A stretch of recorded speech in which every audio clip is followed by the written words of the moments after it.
ਗੁਰੂ ਜੀ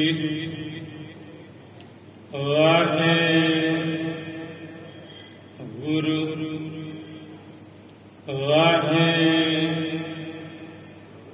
ਵਾਹਿਗੁਰੂ ਵਾਹਿਗੁਰੂ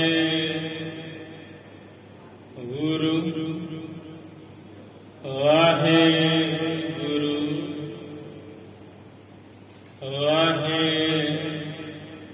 ਵਾਹਿਗੁਰੂ ਜੀ ਸ਼੍ਰੀ ਨਾਨਕ ਪਾਦ ਪੰਕਜ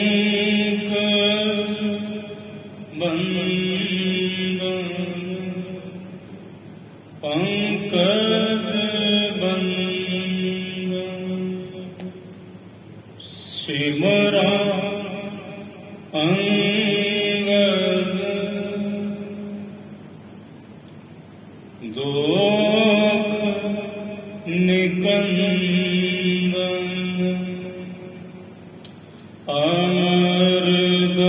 ਅਮਰਦਾਸ ਗੁਰ ਹਿਰਦੈ ਨਿਤ ਧਿਆਉ ਹਿਰਦੈ ਨਿਤ ਧਿਆਉ ਸ਼੍ਰੀ ਗੁਰੂ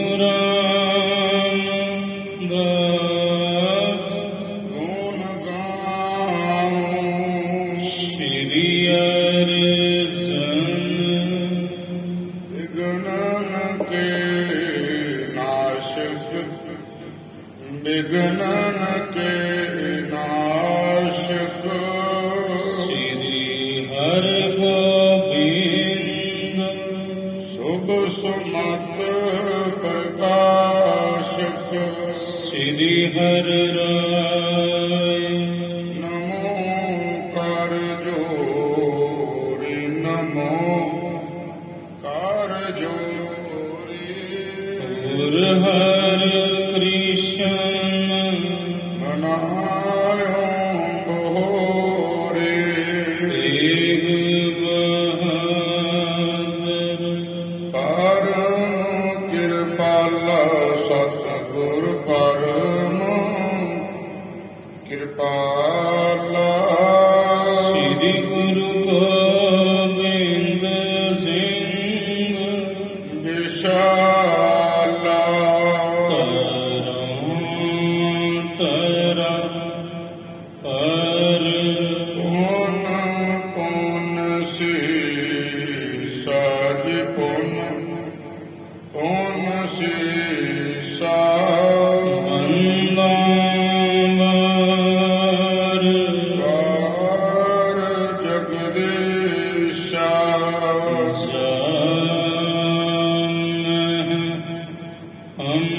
ਅੰਮ੍ਰਿਤ ਗਿਆਨ ਹੈ ਮਾਣਿਕ ਭਗਤ ਬੈਰਾਗ ਸ੍ਰੀ ਗੁਰੂ ਗ੍ਰੰਥ ਸਾਹਿਬ ਉਦਦ ਬੰਦਾ ਕਰ ਅਨੁਰਾਗ ਗੁਰ ਕਾ ਸ਼ਬਦ ਰਮਾਏ ਜਿਨ ਜੀਤੇ ਪੰਚ ਏਕਾਰ ਤਿਨ ਸੰਤਨ ਕਾ ਬੰਦਨਾ ਸੀਸ ਚਰਨ ਹਰ ਤਾਰ ਏਕ ਓੰਕਾਰ ਸਤਿਗੁਰੂ ਤੇਹ ਪ੍ਰਸਾਦ ਸਚ ਹੋਏ ਵਾਹਿਗੁਰੂ ਜੀ ਕੀ ਫਤਿਹ ਹੈ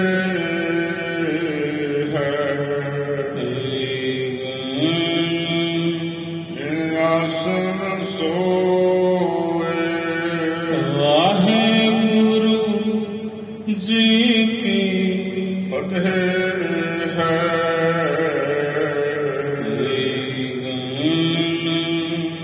ਇਨਾਸਨ ਸੋਏ ਸਤਨਾਮ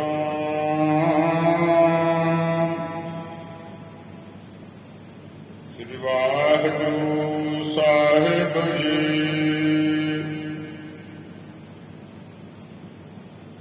ਨੂਰ ਸ਼ਾਹਦੀ ਸਰਦਾਰ ਤਿਸ ਦੇਸ਼ ਹੂੰ ਕੀ ਭਈ ਸੁਧ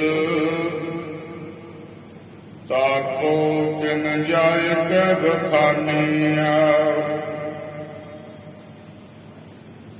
ਜੇਠ ਕੀ ਫਕੀਰ ਇੱਕ ਆਇਓ ਹੈ ਨਗਰ ਬੀਚ ਕਟਾ ਤੀਏ ਸੀਸ ਪੈ ਲਗਾਇਓ ਸਭ ਜਾਣਿਆ। ਨੂਰ ਸ਼ਾਹ ਕੀ ਸਰਦਾਰ ਤਿਸ ਦੇਸ ਹੂੰ ਕੀ ਭਈ ਸੁਧ ਤਾਕੋ ਕਿਨ ਜਾਇ ਕੈ ਬਖਾਨਿਆ। ਜੇਠ ਕੀ ਫਕੀਰ ਇੱਕ ਆਇਓ ਹੈ ਨਗਰ ਬੀਚ ਕਟਾ ਤੀਏ ਸੀਸ ਪੈ ਲਗਾਇਓ ਸਭ ਜਾਣਿਆ। ਸਾਧ ਸੰਗਤ ਜੀ ਵਾਹਿਗੁਰੂ ਜੀ ਕਾ ਖਾਲਸਾ ਵਾਹਿਗੁਰੂ ਜੀ ਕੀ ਫਤਿਹ। ਸ਼੍ਰਵਣ ਕੀਤਾ ਆਪ ਜੀ ਨੇ ਕੱਲ ਚੱਲ ਰਹੀ ਇਸ ਲੜੀਵਾਰ ਸ੍ਰੀ ਗੁਰੂ ਨਾਨਕ ਪ੍ਰਕਾਸ਼ ਦੀ ਕਥਾ ਦੁਆਰਾ ਕਿ ਧੰਨ ਸਤਿਗੁਰੂ ਸ੍ਰੀ ਗੁਰੂ ਨਾਨਕ ਦੇਵ ਸਾਹਿਬ ਜੀ ਨੇ ਭਾਈ ਬਾਲਾ ਜੀ ਨੂੰ ਉਸ ਟਾਮਣਹਾਰੀ ਦੇ ਜਾਲ ਵਿੱਚੋਂ ਮੁਕਤ ਕਰਵਾਇਆ, ਪਰ ਉਹਦੇ ਸਿਰ ਦੇ ਉੱਪਰ ਜਿਹੜਾ ਘੜਾ ਸੀ ਉਹ ਨਾ ਹਿਲਿਆ। ਉਹਨੇ ਬੜੇ ਯਤਨ ਕੀਤੇ, ਬੜੇ ਉਪਾਅ ਕੀਤੇ, ਉਹਦੀਆਂ ਸਹੇਲੀਆਂ ਨੇ ਵੀ, ਪਰ ਸਭ ਜੰਤਰ ਮੰਤਰ ਤੰਤਰ ਫੇਲ ਹੋ ਗਏ ਸਤਿਗੁਰੂ ਦੀ ਕਲਾ ਦੇ ਅੱਗੇ। ਹੁਣ ਸਭ ਬੜੇ ਹੈਰਾਨ ਪਰੇਸ਼ਾਨ ਹਨ। ਇਸ ਕਾਬਰੂ ਦੇਸ਼ ਦੇ ਲੋਕ ਨੂਰ ਸ਼ਾਹ ਤੇ ਸਰਦਾਰ ਤਿਸ ਦੇਸ਼ ਹੂੰ ਕੀ। ਕਾਬਰੂ ਦੇਸ਼ ਦੀ ਜਿਹੜੀ ਸਰਦਾਰ ਸੀ ਉਸ ਵਕਤ, ਉਹਦਾ ਨਾਮ ਸੀ ਨੂਰ ਸ਼ਾਹ, ਤੇ ਬਹੁਤ ਵੱਡੀ ਤਾਂਤਰਿਕ ਸੀ। ਇਹ ਨੂਰ ਸ਼ਾਹ ਭਈ ਸੁਧ ਤਾਕੋ ਕਿਨ ਜਾਇ ਕੈ ਬਖਾਨਿਆ। ਕਿਸੇ ਨੇ ਜਾ ਕੇ ਉਹਨੂੰ ਸੁਧ ਦਿੱਤੀ, ਖਬਰ ਦਿੱਤੀ, ਔਰ ਇੰਜ ਕਹਿਣਾ ਕੀਤਾ, ਜੇਠ ਕੀ ਫਕੀਰ ਇੱਕ ਆਇਓ ਹੈ ਨਗਰ ਬੀਚ। ਦੱਸਣ ਵਾਲਿਆਂ ਦੱਸਿਆ, ਇਹ ਸਰਦਾਰ ਨੂਰ ਸ਼ਾਹ ਸੁਣੋ, ਆਪਣੇ ਇਲਾਕੇ ਵਿੱਚ, ਇਸ ਦੇਸ਼ ਵਿੱਚ ਇੱਕ ਬਹੁਤ ਤਕੜਾ ਜੇਠ ਕੀ ਫਕੀਰ ਆਇਆ ਜੇ। ਉਹਦੇ ਅੱਗੇ ਸਭ ਫੇਲ ਨੇ। ਸਾਡੇ ਤੁਹਾਡੇ ਜੰਤਰ ਮੰਤਰ ਤੰਤਰ ਜਾਦੂ ਟੂਣੇ ਇਲਮ ਸਭ ਵਿਅਰਥ ਉਸ ਫਕੀਰ ਦੇ ਅੱਗੇ। ਘਟਾ ਤੀਏ ਸੀਸ ਪੈ ਲਗਾਇਓ ਸਭ ਜਾਣਿਆ। ਸਭ ਜਾਣਦੇ ਦੇਸ਼ ਕਿ ਉਸ ਫਕੀਰ ਨੇ ਪਤਾ ਨਹੀਂ ਕਿਉਂ ਜਿਹਾ ਮੰਤਰ ਮਾਰਿਆ ਕਿ ਸਾਡੇ ਇੱਥੋਂ ਦੀ ਰਹਿਣ ਵਾਲੀ ਉਹ ਤਾਂਤਰਿਕ ਜਿਹੜੀ ਇਸਤਰੀ ਹੈ, ਉਹਦੇ ਸਿਰ ਤੇ ਉਹਨਾਂ ਘੜਾ ਹੀ ਚਮੇੜ ਦਿੱਤਾ। ਪਾਣੀ ਦਾ ਭਰਿਆ ਹੋਇਆ ਘੜਾ ਹੈ, ਪਰ ਉਹ ਸਿਰ ਨਾਲ ਐਸਾ ਚਿਪਕਿਆ ਕਿ ਉਤਰਨ ਦਾ ਨਾਮ ਨਹੀਂ ਲੈਂਦਾ। ਮੰਤਰ ਨ ਜੰਤਰ ਨ ਤੰਤਰ ਚਲਤ ਕੋ। ਕੋਈ ਨਹੀਂ ਚੱਲਦਾ, ਨਾ ਮੰਤਰ ਨਾ ਜੰਤਰ ਨਾ ਤੰਤਰ। ਉਸ ਫਕੀਰ ਦੇ ਮੰਤਰ ਅੱਗੇ ਹਾਰੇ ਉਪਚਾਰ ਕਰ ਕਾਹੂ ਨਾ ਹਿਲਾਨਿਆ। ਸਭ ਹਾਰ ਗਏ, ਉਪਚਾਰ ਕਰਕੇ ਯਤਨ ਕਰਕੇ, ਪਰ ਕਿਸੇ ਤੋਂ ਵੀ ਪੜ ਕੇ ਜੰਤਰ ਮੰਤਰ ਤੰਤਰ ਉਸ ਇਸਤਰੀ ਦੇ ਸਿਰ ਤੋਂ ਘੜਾ ਹਿਲਾ ਨਾ ਹੋਇਆ। ਜੈਸੇ ਸਿਆਰ ਸ਼ੇਰ ਕੋ ਕਬੀਲ ਕਾ ਸੁਮੇਰ ਕੋ। ਕਵੀ ਜੀ ਕਹਿੰਦੇ ਜਿਵੇਂ ਗਿੱਦੜ ਸ਼ੇਰ ਨੂੰ ਡਰਾਵੇ, ਤੇ ਜਿਵੇਂ ਇੱਕ ਕੀੜੀ ਪਰਬਤ ਨੂੰ ਕਹੇ ਵੀ ਤੈਨੂੰ ਮੈਂ ਸਿਰ ਮਾਰ ਕੇ ਚੂਰ ਕਰ ਦਊਂਗੀ। ਇਹ ਸਭ ਬਾਤਾਂ ਵਿਅਰਥ ਹਨ। ਪਾਏ ਤਿਸ ਸਾਮੂਏ ਸੁਐਸ ਵਿਦ ਠਾਨਿਆ। ਬਸ ਇਹ ਸਮਝੋ ਬਈ ਉਹ ਕੋਈ ਸ਼ੇਰ ਦੀ ਨਿਆਈ ਹੈ। ਅਸੀਂ ਤੇ ਸਭ ਗਿੱਦੜ ਬਣ ਗਏ ਉਸ ਫਕੀਰ ਦੇ ਅੱਗੇ। ਉਹ ਕੋਈ ਪਰਬਤ ਵਾਂਗ ਅਡੋਲ ਹੈ ਤੇ ਅਸੀਂ ਕੀੜੀਆਂ ਬਣ ਕੇ ਆਪਣੇ ਮੱਥੇ ਬਣਾਈ ਤੁਰੀ ਜਾਂਦੇ ਹਾਂ। ਸਾਡਾ ਤੁਹਾਡਾ ਕੋਈ ਉਥੇ ਇਲਮ ਨਹੀਂ ਚੱਲਦਾ ਉਸ ਫਕੀਰ ਦੇ ਮੂਰੇ। ਸੁਣੀ ਜਬ ਰੋਸੀ ਤਬ ਦੀਆ ਟਿਕ ਜੋ ਸਭ। ਕਹਿੰਦੇ ਜਦੋਂ ਨੂਰ ਸ਼ਾਹ ਨੇ ਸੁਣਿਆ ਬੜੀ ਰੋਹ ਵਿੱਚ ਆਈ। ਉਸ ਵਕਤ ਨੂਰ ਸ਼ਾਹ ਦੇ ਕੋਲ ਜਿਹੜੀਆਂ ਇਸਤਰੀਆਂ ਬੈਠੀਆਂ ਸਨ, ਟੂਣੇ ਟਾਮਣ ਦੀਆਂ ਮਾਹਰ।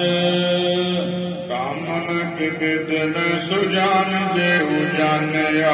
ਜਿਹੜੀਆਂ ਬੜੀਆਂ ਸਿਆਣੀਆਂ ਟਾਮਣ ਦੀ ਵਿਦ, ਟੂਣੇ ਟਾਮਣ ਦੀ ਵਿਦ ਵਿੱਚ ਜਿਹੜੀਆਂ ਬੜੀਆਂ ਮੰਨੀਆਂ ਪਰਮੰਨੀਆਂ ਸਨ, ਨੂਰ ਸ਼ਾਹ ਦੀਆਂ ਚੇਲੀਆਂ। ਭੇਜੀ ਤਤਕਾਲ ਜਹਾਂ ਕੁੰਭ ਸੀਸ ਬਾਲ ਲੱਗੇ। ਨੂਰ ਸ਼ਾਹ ਨੇ ਇਸ਼ਾਰਾ ਕੀਤਾ ਕਿ ਜਾਓ ਤੁਸੀਂ ਵੇਖੋ ਤੇ ਜ਼ੋਰ ਲਗਾਓ, ਲਾਓ ਉਹਦੇ ਸਿਰ ਤੋਂ ਜਾ ਕੇ ਘੜਾ। ਉਹ ਜਿਹੜੀਆਂ ਇਸਤਰੀਆਂ ਸਨ ਬੜੇ ਜੰਤਰ ਮੰਤਰ ਤੰਤਰ ਵਿੱਚ ਪ੍ਰਵੀਨ ਸਨ। ਭਾਰਤ ਵਿਸ਼ਾਲ ਮਨ ਧਾਈ ਦੇਹ ਥਾਨਿਆ। ਕਹਿੰਦੇ ਦੌੜ ਕੇ ਆਈਆਂ। ਨੂਰ ਸ਼ਾਹ ਦਾ ਹੁਕਮ ਸੁਣਦੇ ਸਾਰ ਇਧਰ ਵੱਲ ਜਿੱਥੇ ਸਤਿਗੁਰੂ ਗੁਰੂ ਨਾਨਕ ਸਾਹਿਬ ਖਲੋਤੇ ਨੇ, ਉਸ ਇਸਤਰੀ ਦੇ ਘਰ ਦੇ ਬਾਹਰ ਬੜੀ ਭੀੜ ਇਕੱਤਰ ਹੈ ਤੇ ਘੜਾ ਉਹਦੇ ਸਿਰ ਤੇ ਚਿੰਬੜਿਆ ਹੋਇਆ ਏ। ਢੋਲਕ ਬਜਾਏ ਕੋ ਕੰਧ ਕੋ ਭਜਾਏ ਚਲੇ। ਕਹਿੰਦੇ ਕੁਝ ਢੋਲਕਾਂ ਵਜਾਉਂਦੀਆਂ ਆਈਆਂ, ਕੁਝ ਕੰਧ ਤੇ ਬਹਿ ਕੇ ਕੰਧ ਨੂੰ ਹੀ ਦੜਾਉਂਦੀਆਂ ਆਈਆਂ। ਮੰਤਰ ਜੰਤਰ ਦੀ ਸ਼ਕਤੀ ਦੁਆਰਾ। ਕੋ ਨਿਜ ਬਦਨ ਤੇ ਅਗਨ ਬਮਾਨਿਆ। ਕੋਈ ਆਪਣੇ ਮੂੰਹੋਂ ਅੱਗ ਹੀ ਅੱਗ ਉਗਲਦੀਆਂ ਹਨ। ਚੜ ਹੈ ਬਿਟਪ ਕੋ ਮ੍ਰਿਗਸ਼ਾਲਾ ਪਰ। ਕੋਈ ਦਰਖਤ ਦੇ ਉੱਪਰ ਚੜ ਕੇ ਆਈਆਂ। ਦਰਖਤ ਜੜੋਂ ਪੁੱਟੇ ਤੇ ਦਰਖਤਾਂ ਤੇ ਬੈਠ ਕੇ ਆਈਆਂ। ਦਰਖਤ ਉੱਡਦੇ ਆਉਂਦੇ ਨੇ।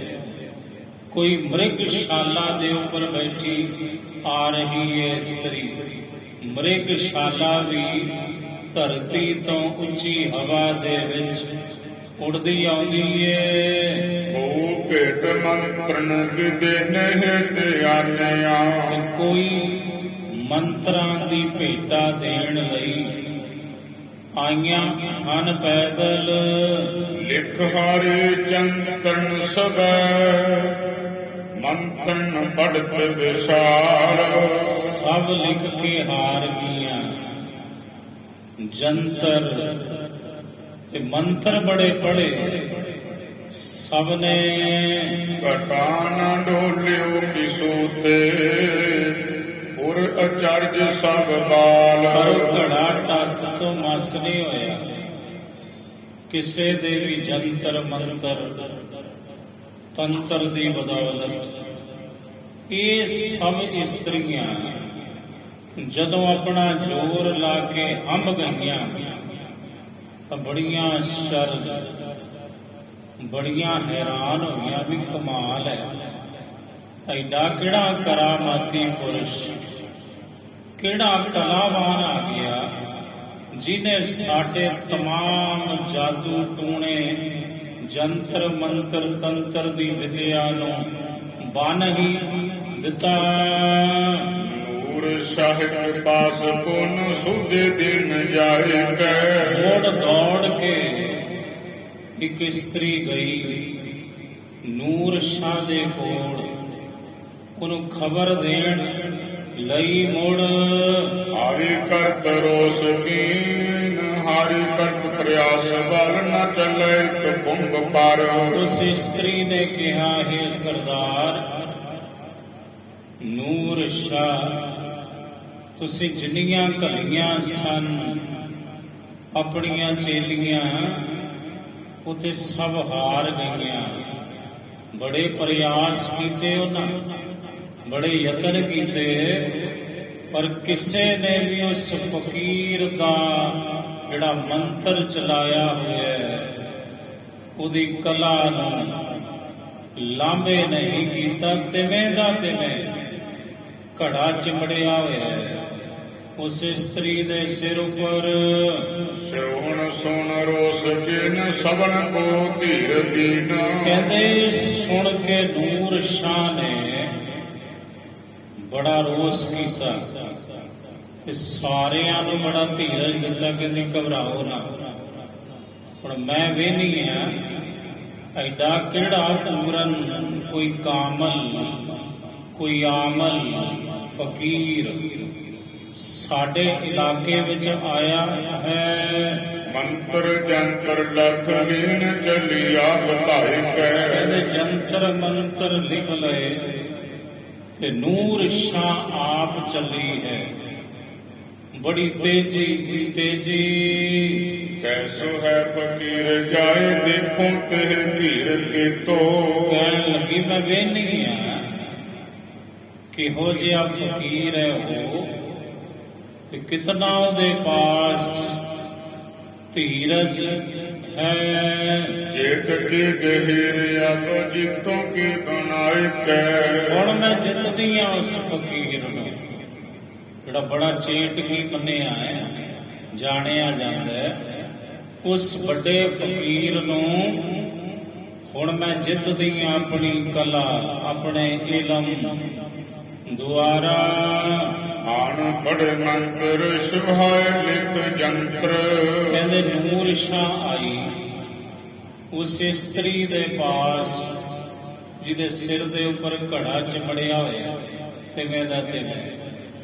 ਕਹਿੰਦੇ ਉਹਨੇ ਬੜੇ ਮੰਤਰ ਜੰਤਰ ਲਿਖੇ, ਉਹਦੇ ਸਿਰ ਨੂੰ ਸੁਹਾਏ ਤੇ ਬੜੇ ਮੰਤਰ ਉਚਾਰਨ ਕੀਤੇ। ਨੂਰ ਸ਼ਾਹ ਨੇ ਖੁਦ ਸੁਗਰੀਵ ਬਾਂਧ ਤੰਤਰਨ ਕੋ ਢੋਲ ਕੀ ਬਜਾਏ ਤੇ ਉਸ ਇਸਤਰੀ ਦੇ ਗਲੇ ਉਹਨੇ ਤੰਤਰ ਬੰਨਿਆ, ਇੱਕ ਧਾਗਾ ਬੰਨਿਆ ਤੇ ਢੋਲ ਕੀ ਬਜਾਈ। ਕਾਮਨ ਬਣਾਏ ਬਹੁ ਕੂਟ ਕੋ ਡੁਲਾਏ ਦੇਤ। ਕਹਿੰਦੇ ਬੜੇ ਟਾਮਣ ਬਣਾਏ, ਬੜੇ ਟੂਣੇ ਟਾਮਣ ਕੀਤੇ ਵੀ ਕਿਵੇਂ ਨਾ ਕਿਵੇਂ ਇਸ ਘੜੇ ਨੂੰ ਮੈਂ ਹਿਲਾ ਦਵਾਂ। ਐਸੇ ਸਭ ਕੀਨ ਘਟਾ ਸਕੀ ਨਾ ਡੁਲਾਏ ਕੈ। ਇੰਜ ਸਭ ਕੁਝ ਕੀਤਾ ਬੜੇ ਪਾਪੜ ਵੇਲੇ। ਬਾਕੀਆਂ ਦੀ ਤਰ੍ਹਾਂ ਨੂਰ ਸ਼ਾਹ ਇਹ ਜਾਦੂਗਰਨੀ ਸੀ ਜਿਹੜੀ तमाम ਜਾਦੂਗਰਾਂ ਦੀ ਸਰਦਾਰ ਕਾਮਰੂ ਦੇਸ਼ ਦੀ। ਇੰਜ ਸਭ ਕੁਝ ਕੀਤਾ ਪਰ ਸਭ ਫੇਲ, ਸਭ ਬੇਅਰਥ। ਭਾਵੁਕ ਸੇ ਉਪਚਾਰ ਕੀਏ ਘਟ ਲਾਗਣ, ਸੀਸ ਭਇਓ ਜਲ ਨਿਆਈ। ਕਵੀ ਜੀ ਕਹਿੰਦੇ ਨੂਰ ਸ਼ਾਹ ਨੇ ਜਿਤਨੇ ਤਰੀਕੇ ਵਰਤੇ, ਜਿਤਨੇ ਯਤਨ ਕੀਤੇ, ਉਹ ਅਗਨ ਸਮਾਨ ਸਨ, ਬੜੇ ਭਿਆਨਕ ਸਨ, ਬੜੇ ਤੇਜ ਸਨ। ਪਰ ਕਹਿੰਦੇ ਵੇਖੋ ਗੁਰੂ ਨਾਨਕ ਸਾਹਿਬ ਦੀ ਕਲਾ, ਉਹ ਜਿਹੜਾ ਘੜਾ ਚਿੰਬੜਿਆ ਹੋਇਆ ਨਾ ਉਸ ਇਸਤਰੀ ਦੇ ਸਿਰ ਦੇ ਉੱਪਰ, ਉਹ ਮਾਨੋ ਜਲ ਦੀ ਨਿਆਈ ਹੋ ਨਿਬੜਿਆ, ਬੜੀ ਅੱਗ ਭਰਾਈ। ਨੂਰ ਸ਼ਾਹ ਨੇ ਜਾਦੂ ਟੂਣੇ ਦੀ, ਮੰਤਰ ਜੰਤਰ ਤੰਤਰ ਦੀ, ਪਰ ਕਹਿੰਦੇ ਸਤਿਗੁਰੂ ਜੀ ਦੀ ਕਲਾ ਦੇ ਅੱਗੇ ਉਹਦੀ ਉਹ ਭੜਕੀ ਹੋਈ ਅਗਨ ਵੀ ਬੁਝਦੀ ਨਹੀਂ ਗਈ। ਏਕ ਨਾ ਜੋਰ ਚੱਲਿਓ ਕਹੀਂ ਉੱਪਰ, ਇੱਕ ਵੀ ਮੰਤਰ ਦਾ ਜ਼ੋਰ ਨਹੀਂ ਚੱਲਿਆ ਗੁਰੂ ਦੀ ਕਲਾ ਦੇ ਉੱਪਰ। ਹਾਰ ਰਹੀ ਕਰ ਕੋਟ ਉਪਾਈ, ਕਰੋੜਾਂ ਹੀ ਉਪਾਅ ਕੀਤੇ ਨੂਰ ਸ਼ਾਹ ਜਾਦੂਗਰਨੀ ਨੇ, ਪਰ ਹਾਰ ਗਈ। ਹੱਥ ਖੜੇ ਹੋ ਗਏ ਨੂਰ ਸ਼ਾਹ ਦੇ ਵੀ। ਜੀਏ ਭਈ ਦੁੱਖ ਮੈਂ ਆਤੁਰ ਸੀਸ ਪੈ, ਕਹਿੰਦੇ ਜਿਹੜੀ ਇਸਤਰੀ ਹੈ ਬੜੀ ਦੁਖੀ ਹੋਈ, ਜਿਹਦੇ ਸਿਰ ਦੇ ਉੱਪਰ ਘੜਾ ਚਮੜਿਆ ਹੋਇਆ। ਇੰਨਾ ਸਮਾਂ ਹੋ ਗਿਆ, ਹੁਣ ਤੇ ਕੋਈ ਆਸ ਉਮੀਦ ਨਹੀਂ। ਸੀਸ ਪੈ ਕੁੰਭ ਧਰਿਆ ਕੁਲਾਈ, ਕਹਿੰਦੇ ਉਹਦੇ ਸਿਰ ਦੇ ਉੱਪਰ ਘੜਾ ਧਰਿਆ, ਬੜੀ ਵਿਆਕੁਲ ਹੈ ਉਹ। ਹਾਏ ਮੋਹਰ ਮੋਹਰ ਇਹ ਬਾਤ ਆਨਣ ਮੋ, ਆਪਣੇ ਮੂੰਹੋਂ ਹੁਣ ਉਹ ਇਸਤਰੀ ਕਹਿੰਦੀ ਹਾਏ ਹਾਏ, ਹੁਣ ਕੀ ਹੋ ਮੇਰਾ ਸੰਗ ਕਿਆ ਜਗਦੀਸ਼ ਬਣਾਈ। ਕਹਿਣ ਲੱਗੀ ਮੇਰੇ ਨਾਲ ਇਹ ਪ੍ਰਭੂ, ਇਹ ਭਗਵਾਨ, ਤੁਸਾਂ ਇਹ ਕੀ ਖੇਡ ਬਣਾ ਦਿੱਤੀ ਮੇਰੇ ਨਾਲ। ਦੀਨ ਭਈ ਮਨ ਜਿਨ ਲਈ ਮਹਿਮਾ ਜੋ ਨਹੀਂ, ਕਹਿੰਦੇ ਆਜ਼ਿਜ਼ ਹੋ ਗਈ, ਨਿਮਰਤਾ ਦੇ ਵਿੱਚ ਆ ਗਈ। ਉਹਨੂੰ ਚੜਿਆ ਹੋਇਆ ਹਉਮੈ ਦਾ ਤਾਪ ਉਤਰ ਗਿਆ।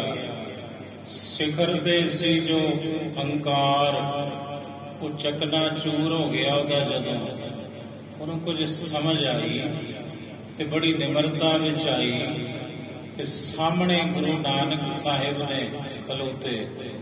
ਹੁਣ ਗੁਰੂ ਦੀ ਮਹਿਮਾ ਉਸ ਜਾਣ ਲਈ, ਪਛਾਣ ਲਈ ਵੀ ਇਹ ਤੇ ਕੋਈ ਬਹੁਤ ਪਹੁੰਚੀ ਹਸਤੀ ਹਨ। ਗੁਰ ਕੀ ਸੁਖਕਾਰੀ, ਕਹਿੰਦੇ ਗੁਰੂ ਦੀ ਮਹਿਮਾ ਜਾਣ ਲਈ, ਜੋ ਗੁਰੂ ਦੀ ਮਹਿਮਾ ਸੁਖ ਕਰਨ ਵਾਲੀ ਹੈ, ਸੁਖੀ ਕਰਨ ਵਾਲੀ ਹੈ। ਭਾਏ ਦਈ ਅਵਗਿਆ ਜੋ ਭਈ, ਕਹਿਣ ਲੱਗੀ ਜਿਹੜੀ ਅਵਗਿਆ ਹੋਈ ਮੈਥੋਂ, ਉਹਦਾ ਫਲ ਮੈਂ ਭੁਗਤ ਰਹੀ ਹਾਂ। ਸੁਨ ਕਾਨ ਲਈ ਸਿਰਦਾਰ ਨਾਰੀ, ਕਹਿੰਦੇ ਨੂਰ ਸ਼ਾਹ ਨੇ ਸੁਣ ਲਿਆ ਬਈ ਇਹਦੀ ਗਲਤੀ ਹੈ, ਇਹਨੇ ਅਵਗਿਆ ਕੀਤੀ ਇਸ ਮਹਾਂਪੁਰਖ ਦੀ। ਇਹਨਾਂ ਦੇ ਬੰਦੇ ਨੂੰ ਇਹਨੇ ਟੂਣੇ ਟਾਮਣ ਕਰਕੇ ਆਪਣੇ ਵਸੀਕਾਰ ਕੀਤਾ, ਜੋ ਇਹ ਬਹੁਤ ਵੱਡੀ ਇਹਦੀ ਖਤਾ ਹੈ, ਇਹਦੀ ਗਲਤੀ ਹੈ। ਪੂਰਨ ਜਾਵੋ ਪੂਰਨ ਸੰਤ ਪੈ, ਨੂਰ ਸ਼ਾਹ ਕਹਿੰਦੀ ਛੇਤੀ ਜਾ, ਚਰਨ ਪਕੜ ਇਸ ਮਹਾਪੁਰਸ਼ ਦੇ, ਇਸ ਸੰਤ ਦੇ। ਚੂਰਨ ਦਾ ਚਰਨਾ ਬਲਿਹਾਰੀ, ਔਰ ਇਸ ਮਹਾਂਪੁਰਖ ਦੀ ਜਿਹੜੀ ਚਰਨਾਂ ਦੀ ਧੂੜੀ ਹੈ, ਉਹ ਤੋਂ ਕੁਰਬਾਨ ਹੋ, ਸਦਕੇ ਹੋ, ਆਪਣੇ ਮੱਥੇ ਤੇ ਲਾ ਇਸ ਮਹਾਂਪੁਰਸ਼ ਦੀ ਚਰਨ ਧੂੜੀ। ਮੈਂ ਅਪਰਾਧ ਕੀਓ ਇਹ ਸਾਧਕੋ, ਔਰ ਇਹ ਕਹਿ ਕਿ हे ਮੇਰੇ ਪ੍ਰਭੂ, हे ਭਗਵਾਨ ਜੀ, ਮੈਂ ਅਪਰਾਧੀ ਹਾਂ ਇਸ ਮਹਾਂਪੁਰਖ ਦੀ, ਇਸ ਸੰਤ ਦੀ, ਤੇ ਮੈਂ ਵੱਡਾ ਅਪਰਾਧ ਕੀਤਾ ਇਸ ਮਹਾਂਪੁਰਖ ਦਾ। ਇਹੋ ਅਰਾਧ ਮਿਟੈ ਦੁਖ ਭਾਰੀ, ਆਰਾਧਨਾ ਕਰ ਤੇ ਕਹਿ ਮੈਂ ਤੇ ਬਹੁਤ ਦੁਖੀ ਹਾਂ, ਤੁਸੀਂ ਮੇਰੇ ਤੇ ਕਿਰਪਾ ਕਰੋ ਪ੍ਰਭੂ ਜੀ। ਤੇ ਇਹਨਾਂ ਅੱਗੇ ਬੇਨਤੀ ਕਰ, ਇਹ ਸੰਤ ਜੀ ਮੇਰੀ ਖਤਾ ਬਖਸ਼ ਦਵੋ। ਨੂਰ ਸਾਹਿਤ ਹੈ ਦੀਏ ਸੋ ਔਰ ਅੰਗਨਾ ਕੁੰਜ, ਕਹਿੰਦੇ ਨੂਰ ਸ਼ਾਹ ਖੁਦ ਤੇ ਹੋਰ ਜਿਹੜੀਆਂ ਇਸਤਰੀਆਂ ਸਨ, ਨੂਰ ਸ਼ਾਹ ਦੀਆਂ ਚੇਲੀਆਂ, ਉਹ ਵੀ ਬਹੁਤ ਸਾਰੀਆਂ ਮਿਲ ਕੇ ਉਸ ਇਸਤਰੀ ਨੂੰ ਲੈ ਕੇ ਗਏ ਤਹਾਂ ਮਿਲ ਕੈ ਸਭੈ, ਜਹ ਰਾਜਹ ਪਦ ਕੰਜ। ਕਹਿੰਦੇ ਉੱਥੇ ਗਈਆਂ ਜਿੱਥੇ ਧੰਨ ਗੁਰੂ ਨਾਨਕ ਦੇ ਮਹਾਰਾਜ ਸਾਹਿਬ ਸ਼ੋਭ ਰਹੇ ਹਨ। ਬੰਦਿਓ ਆਨੰਦ ਕੰਦ, ਚੰਦ ਬਦਨ ਵੈਸੀ ਨਿਕਟ। ਕਹਿੰਦੇ ਸਤਿਗੁਰੂ ਜੀ ਦੇ ਪਾਵਨ ਚਰਨਾਂ ਤੇ ਨੂਰ ਸ਼ਾਹ ਨੇ ਜਿਹੜੀ ਘੱਲੀ ਸੀ, ਉਸ ਇਸਤਰੀ ਨੇ ਇੰਜ ਆਪਣੇ ਹੱਥ ਲਾਏ ਕਿ ਗੁਰੂ ਨਾਨਕ ਸਾਹਿਬ ਦੇ ਅੱਗੇ ਉਹ ਦੋਵੇਂ ਹੱਥ ਜੋੜ ਕੇ ਬੈਠੀ ਹੈ। ਤਿਨ ਕੋ ਦੇਖੋ ਮੁਕੰਦ ਬੋਲੇ, ਕਹਿੰਦੇ ਜਦੋਂ ਸਾਰੀਆਂ ਇਸਤਰੀਆਂ ਸਾਹਿਬ ਦੇ ਚਰਨਾਂ ਵਿੱਚ ਨੂਰ ਸ਼ਾਹ ਦੇ ਸਹਿਤ ਤੇ ਉਸ ਘੜੇ ਵਾਲੀ ਇਸਤਰੀ ਦੇ ਸਹਿਤ ਬੈਠੀਆਂ, ਇਹਨਾਂ ਨੂੰ ਵੇਖ ਕੇ ਗੁਰੂ ਨਾਨਕ ਸਾਹਿਬ ਮੁਕਤੀ ਦੇ ਦਾਤੇ ਆਖਦੇ ਹਨ। ਬੋਲੇ ਸਹੀ ਮੈਂ ਸ਼ਬਦ, ਸਤਿਗੁਰੂ ਜੀ ਨੇ ਉੱਥੇ ਇੱਕ ਸ਼ਬਦ ਉਚਾਰਨ ਕੀਤਾ, ਧੁਰ ਕੀ ਬਾਣੀ ਦਾ। ਸ੍ਰੀ ਮੁਖ ਵਾਕ ਸੋਹੀ ਮਹੱਲਾ ਪਹਿਲਾ। ਸੂਹੀ ਰਾਗ ਦੇ ਅੰਦਰ ਇਹ ਗੁਰੂ ਨਾਨਕ ਸਾਹਿਬ ਜੀ ਦੇ ਪਾਵਨ ਮੁਖਾਰ ਬਿੰਦ ਤੋਂ ਉਚਾਰਨ ਕੀਤਾ ਇਹ ਸ਼ਬਦ, ਜੋ ਮਹਾਰਾਜ ਜੀ ਨੇ ਕਾਬਰੂ ਦੇਸ਼ ਨੂਰ ਸ਼ਾਹ ਦੇ ਸਾਹਮਣੇ ਇਹ ਸ਼ਬਦ ਉਚਾਰਨ ਕੀਤਾ, ਉਹਨਾਂ ਨੂੰ ਸਮਝਾਉਣ ਲਈ। ਕੁਚਜੀ ਇਸ ਸ਼ਬਦ ਦਾ, ਬਾਣੀ ਦਾ ਜਿਹੜਾ ਸਿਰਲੇਖ ਹੈ, ਉਹ ਕੁਚਜੀ ਹੈ। ਕੁਚਜੀ, ਇੱਕ ਕੁਚਜੀ ਤੇ ਇੱਕ ਸੁਚਜੀ, ਇਹ ਦੋਵੇਂ ਸਿਰਲੇਖ ਹਨ ਗੁਰੂ ਗ੍ਰੰਥ ਸਾਹਿਬ ਮਹਾਰਾਜ ਜੀ ਦੇ ਅੰਦਰ। ਮੰਜ ਕੁਚਜੀ ਅੰਮਾਵਣ ਡੋਸੜੇ, ਕੁਚਜੀ ਕਹਿੰਦੇ ਨੇ ਕੋਝੇ ਕੰਮ ਕਰਨ ਵਾਲੀ, ਖੋਟੇ ਕੰਮ ਕਰਨ ਵਾਲੀ ਜਿਹੜੀ ਇਸਤਰੀ ਹੈ। ਸਤਿਗੁਰੂ ਜੀ ਕਹਿੰਦੇ ਭਾਈ ਮੰਜ ਕੁਚਜੀ, ਮੈਂ ਕੁਚਜੀ ਹਾਂ ਤੇ ਐਡੀ ਕੁਚਜੀ ਹਾਂ ਮੈਂ, ਐਡੇ ਮੇਰੇ ਵਿੱਚ ਐਬ ਹਨ, ਗੁਨਾਹ ਹਨ। ਆਉ ਕਿਉ ਸਹੁਰਾਵਣ ਜਾਓ ਜੀਓ, ਮੰਜ ਕੁਚਜੀ ਅੰਮਾਵਣ, ਹਾਂ ਕਿਉਂ ਸਹੁ ਰਾਵਣ ਜਾਓ ਜੀਓ। ਮੈਂ ਕਿਵੇਂ ਆਪਣੇ ਸਹੁ, ਕਿਵੇਂ ਆਪਣੇ ਕੰਤ ਨੂੰ ਰਾਵਣ ਜਾਵਾਂ, ਕਿਸ ਪ੍ਰਕਾਰ ਮੈਂ ਆਪਣੇ ਕੰਤ ਨੂੰ ਮਿਲਾਂ, ਕਿ ਉਹਦੇ ਆਨੰਦ ਨੂੰ ਪ੍ਰਾਪਤ ਕਰਾਂ। ਗੁਣ ਤੇ ਮੇਰੇ ਵਿੱਚ ਹੈ ਕੋਈ ਨਹੀਂ, ਸਭ ਅਵਗਣ। ਮੈਂ ਗੁਣ ਨਹੀਂ ਕੋਈ, ਕਿਉਂ ਕਰ ਕੰਤ ਮਿਲਾਵਾ ਹੋਈ। ਹਉ ਕਿਉ ਸ਼ਾਹ ਰਾਵਣ ਜਾਓ ਜੀਓ। ਇੱਕ ਤੂ ਇੱਕ ਚੜੰਦੀਆ।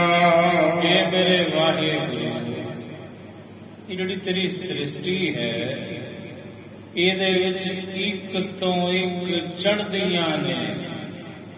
ਪਰ ਮੈਨੂੰ ਤੇ ਮਾਣ ਸੀ। ਸਤਿਗੁਰੂ ਜੀ ਨੂਰ ਸ਼ਾਹ ਨੂੰ ਸਮਝਾਉਂਦੇ ਨੇ ਤੇ ਉਸ ਇਸਤਰੀ ਨੂੰ ਵੀ ਮੈਨੂੰ ਮਾਣ ਸੀ ਵੀ ਮੇਰੇ ਵਰਗੀ ਕੋਈ ਨਹੀਂ, ਮੇਰੇ ਕੋ ਬੜੀ ਤਗੜੀ ਕਲਾ ਹੈ। ਸਤਿਗੁਰੂ ਕਹਿੰਦੇ ਰਚਨਾ ਹੈ ਪਰਮਾਤਮਾ ਦੀ। ਇੱਥੇ ਤੋਂ ਇੱਕ ਵੱਧ ਕੇ ਚੜ੍ਹਦੀ ਕਲਾ ਵਾਲੀਆਂ ਜੀਵ ਰੂਪੀ ਇਸਤਰੀਆਂ ਨੇ।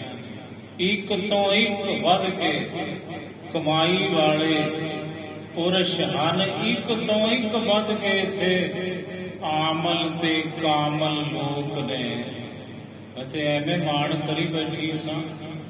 ਇੱਕ ਦੂ ਇੱਕ ਚੜ੍ਹਦੀਆਂ। ਕੌਣ ਜਾਣੈ ਮੇਰਾ ਨਾਉ ਜੀਓ। ਮੇਰਾ ਨਾਮ ਕੌਣ ਜਾਣਦਾ ਜੀ? ਮੈਂ ਤੇ ਕਿਸੇ ਲੇਖੇ ਵਿੱਚ ਨਹੀਂ ਸਾਂ, ਪਰ ਮਾਣ ਸੀ ਮੇਰੇ ਅੰਦਰ ਕਿ ਮੈਂ ਹੀ ਸਭ ਤੋਂ ਵੱਧ ਕਲਾਵਾਨ ਹਾਂ। ਜਿਨੀ ਸਖੀ ਸਹੁਰਾਵਿਆ। ਜਿਨ੍ਹਾਂ ਸਖੀਆਂ ਨੇ ਸ਼ਾਹੋਕਾਨ ਪਤੀ ਪਰਮਾਤਮਾ ਦੇ ਆਨੰਦ ਨੂੰ ਭੋਗਣਾ ਕੀਤਾ, ਮਾਨਣਾ ਕੀਤਾ, ਉਹਦੇ ਸੁੱਖ ਨੂੰ। ਸੇ ਅੰਬੇ ਸ਼ਾਵੜੀ ਇਹ ਜੀਓ। ਉਹ ਜਿਹੜੀਆਂ ਜੀਵ ਰੂਪੀ ਇਸਤਰੀਆਂ ਨੇ, ਉਤੇ ਅੰਬੀ ਛਾਵੜੀ ਇਹ ਜੀਓ। ਉਤੇ ਜਿਵੇਂ ਅੰਬ ਦੀ ਛਾਂ ਹੁੰਦੀ ਹੈ ਨਾ, ਬੜੀ ਸੀਤਲ, ਸਭ ਤੋਂ ਵੱਧ ਸੰਘਣੀ ਛਾਂ ਗੁਰੂ ਗ੍ਰੰਥ ਸਾਹਿਬ ਮਹਾਰਾਜ ਜੀ ਨੇ ਅੰਬ ਦੇ ਦਰਖਤ ਦੀ ਮੰਨੀ ਹੈ। ਸਭ ਤੋਂ ਵੱਧ ਸੰਘਣੀ ਛਾਂ ਤੇ ਸੀਤਲ ਛਾਇਆ ਹੁੰਦੀ ਹੈ। ਸਤਿਗੁਰੂ ਕਹਿੰਦੇ ਅੰਬ ਦੇ ਦਰਖਤ ਦੀ।